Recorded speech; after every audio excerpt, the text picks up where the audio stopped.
The Canadian media landscape could be changing. Canada's two largest newspaper chains, Post Media and Northstar, are now in merger talks. Post Media owns the National Post, the Edmonton Journal, the Calgary Herald.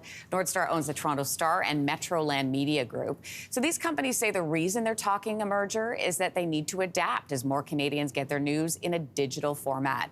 We also know Bell, the company that owns this network, has cut 1,300 jobs, including many in the news division. And the company has asked the CRTC to dismiss local news requirements.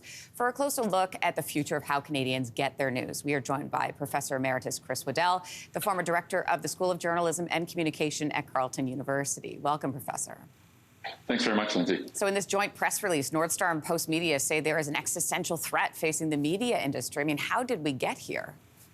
Well, it's been happening for quite a while, actually, and largely it's a result of advertising. The decline of advertising in newspapers, that used to cover about 80% of a newspaper's revenue, but it doesn't come anywhere close to that anymore. Much of the advertising has been gone in other directions. It's gone to Facebook and gone to Google because they can provide a better advertising experience for advertisers. It's cheaper, and it also lets them get in touch with people who are interested in the ads more easily than newspapers do. So newspapers, particularly legacy media, have been trying to figure out how to adapt to that, how to persuade people to buy subscriptions, which would largely be online subscriptions. And the way they've been doing that has been by as advertising falls, they've cut journalists, they've cut reporters, so they have fewer reporters, so they're producing fewer stories, they're covering fewer issues. Audiences notice that, and audiences, when they notice that, they then say, well, why am I still buying this newspaper or reading it online? And that means once audiences are smaller, then circulation is less, so that means they can sell advertising for less, and they sell advertising for less, get less money, and then the cycle repeats itself with fewer reporters, less coverage, and we've been in that for 6 or 7 years, particularly with Post Media. I want to ask you about digital because, you know, you're talking about revenue. Companies say change needs to happen because they are losing money. That's what they're talking about, right? Television had cable sub fees, these sub fees. And both of these revenue sources are drying up, as you were talking about, as most Canadians get their news on social media from, we were talking about, you know, Facebook, Google, that type of thing. And that is changing as well. So you talk about what companies need to do, what media companies need to do. What is at the top of the list there? Well, I think at the top of the list is probably media companies need to think about the content they're providing, and maybe they need to think that the legacy media companies that tried to cover everything, that tried to cover news, sports, entertainment, lifestyle, all those various issues, they're the ones that are having the worst trouble. The new startup media companies that tend to focus more on one or two specific issues, maybe on the environment, maybe on sports, maybe on arts and culture, they seem to be doing much better in that what they're able to do is because they devote their resources and their reporters to covering in-depth issues that they're interested in, they can provide better content than a lot of the mainstream news organizations are able to, because as they've cut reporters over the years, they've lost specialized reporters, and more reporters are left with general assignment and don't have the detailed knowledge and detailed skills as it relates to the specific story they might be given that day to provide a sort of comprehensive story the way a more specialized publication can. So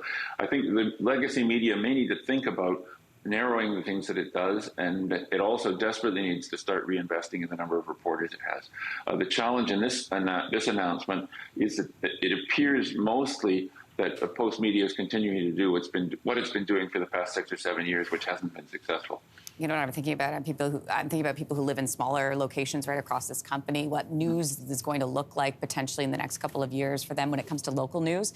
If these changes do happen and do go forward, how could it really change the diversity of news coverage in this country?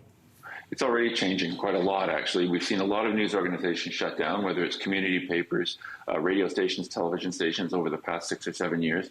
Some of that accelerated during the pandemic.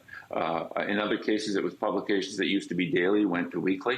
And what we're seeing when that happens from the major people, both Post Media, which owns a lot of community newspapers, and Metroland, the part of the Toronto Star that owns a lot of community papers, what they're doing is where they used to have papers or news outlets in maybe 6 or 7 communities in a region, they're consolidating that into one outlet in the region that's trying to serve all of 6 or 7 communities.